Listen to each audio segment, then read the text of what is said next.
going on, guys? Welcome back to another Pokemon Ultra Sun and Moon Wi-Fi battle. Today I have an underused match. This one's against Laquisha, who was a guy on Twitter, so I'll refer to him as a he. But anyway, I'm using this team because I really felt like bringing back Mega Beedrill. I think it's really fun to use. Along with some stuff like Porygon 2. I haven't used that thing in forever. I haven't used a Latios in a long ass time. And honestly, the underused tier is actually pretty fun. So this turned out to be a pretty good match here. He's got a solid team as well. I am afraid of the Darmanitan. That thing can just Choice Scarf around and just cause some shenanigans. I noticed he's rocking the wall core of Empoleon and Arcanine. It's good to know that Arcanine's probably going to be defensive. Other than that, he's got a Mega Sceptile, so I am afraid of that, but let's go ahead and just jump right into the match here. So, I figured that they're probably going to want to lead off with the Darmanitan to get a U-turn, so I'm going to send out my Seismitoad as he does end up leading off with Shofu's Mixtape, which is in fact fire. So, I send out some warts and kind of gross this thing out to the point where it's going to definitely want to U-turn out of here, so that is pretty nice. It's not going to do too much because I'm max defense, and this allows me an opportunity to set up my Stealth Rock. So, he decides to bring in the 2 cannon here, and this thing comes in pissed off. I don't know who shit in this thing's Fruit Loop this morning, but he's not happy. So, I do get those rocks up, and I know that obviously these things are going to be skill linked with Bullet Seed most of the time, which is why they decided to bring this thing in against warts. I'm allergic as hell to grass, so I do have to switch out of here, and I notice actually that I don't have a whole lot of switches in to a 2 cannon. If he decides to go for the Brave Bird, it's going to hurt pretty much anything, but I go into my Latias here just expecting a Bullet Seed. Turns out they end up actually double switching, and he's going to bring in the Darmanitan yet again. So, not the worst matchup for me. I know I can take any attack this thing wants to throw at me, but it is going to go for a U-turn, and it does do a bunch of damage, as allows me to make a prediction here. I know that he's probably going to want to bring in the Empoleon. It's a special defense wall, and it resists the shit out of Draco Meteor, so I decided to predict the switch into Empoleon, and I go for the Thunderbolts, and it actually ends up happening, which is perfect, because it's going to knock that thing down to red. It turns out to actually have a weakness policy, but it's not too big of a deal as this thing's pretty much taken care of. He ends up actually having Aqua Jet as well, so he gets some priority damage on before it goes down. It knocks me into red, and the only unfortunate part about that is that now I kill myself with the Life Orb. So that kind of sucks, but it is nice to get rid of that Empoleon. Now it's his main special defense wall. It's out of the way, and I also don't have to worry about him setting up Stealth Rock on my side of the field. So that's pretty nice. So now we have an empty battlefield. I'm going to go into my Seismitoad as he actually ends up going into the 2 cannon again, and this is bad because I really just don't have anything to switch into. I decide that Porygon 2 is probably my best bet here. Maybe I can take 2 Brave Birds if I get lucky here, so I'm going to go ahead and trace its Skill Link, which does nothing, but he does end up going for the Brave Bird, and as you'll see here, it is going to do just over half. So unfortunately, I can't take 2.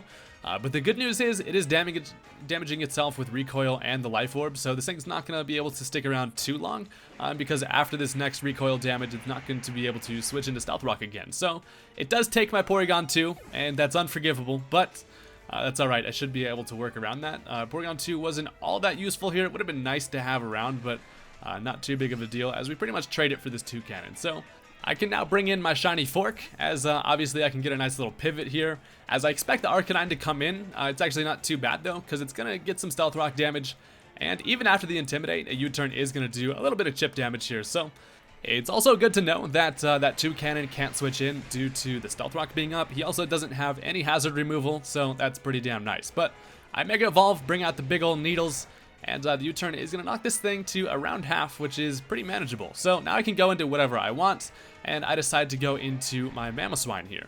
I know that he's got the damn Toucan in the back, so he's probably just going to want to switch that in for Death Fodder here, but I'm honestly pretty fine with that because I was able to knock that Arcanine to about half pretty much for free. So in comes the Toucan, as I'm pretty much just going to Earthquake the air, and Toucan is going to be knocked out of his misery thanks to the Stealth Rock. So down goes that thing, and there's that Earthquake on the air, so it doesn't do much, but now he is able to bring in a free switch. He decides to go into Darmanitan, and Flare Blitz absolutely destroys me, but I'm looking at this matchup, and he's U-turned every time with this Darmanitan, so I'm thinking maybe he'll predict the switch again and go for a U-turn. I decide to be a little bit risky there, and it turns out he is just actually going to Flare Blitz.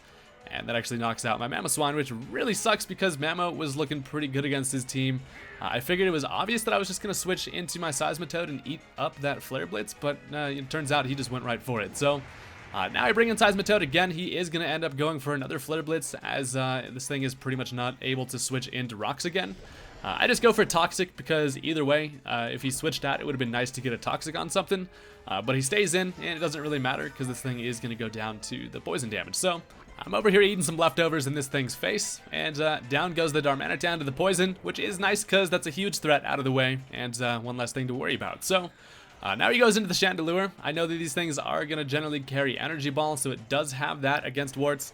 And I'm going to go ahead and get the hell out of here because I do have an Assault Vest Alolan Muck, who is a special defensive beast, and I can take pretty much anything this thing wants to throw at me. It actually ends up activating a Z Crystal here, which I haven't seen a lot on Chandelure. I kind of forgot that that was a possibility here. So he gets all angry, and it does turn out to have Inferno Overdrive. Luckily, though, I'm pretty much max special defense. I think I do actually have some attack investment, but I am able to take that nicely, and it does waste his Z Crystal. So it does about half, and I decide to go for a Pursuit here, expecting a switch, but he just stays in and goes for a Fire Blast, which I can take. And now, unfortunately, the Pursuit is not going to be able to kill this thing. So I should have gone for the knockoff there. I do actually end up getting the Poison Touch, which is cool, because I feel like that never happens to me anymore. Like, what the hell, Muck? You gotta Poison Touch some more shit. But one more Fire Blast, I actually end up avoiding it, and that allows me to go for a knockoff, which is going to take out the Chandelure. So that's cool. Lucky Fire Blast missed there. Just makes it so now I'm able to see what he wants to bring in against this thing. So he decides to go for Arcanine. I'm fine with that because the Stealth Rock damage is going to take its toll. It does intimidate me. Play-Doh's a little bit scared, and now he just finishes me off with an Extreme Speed. So Muck did kind of do its job. It was kind of chilling in the back of the team for that Chandelure. But after some leftovers, Arcanine is still looking below half, so we're pretty solid here as I'm able to bring in my Seismitoad.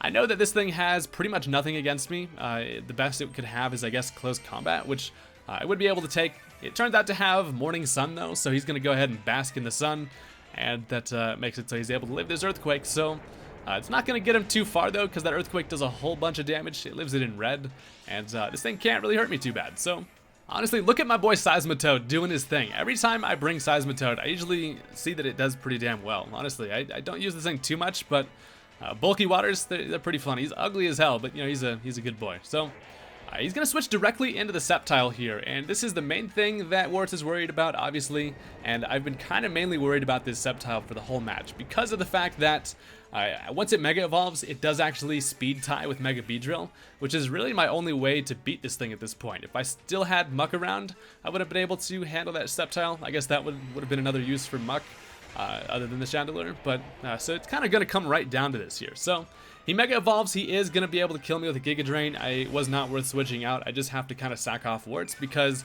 if Beedrill can finish off the matchup against the Sceptile, we should be okay against the Arcanine as well. So now the moment of truth. I got to bring in Fork, and it's the battle of the Megas here. The two Megas that have the same exact speed tier, and I actually end up outspeeding, which is going to be able to knock this thing out with a Poison Jab.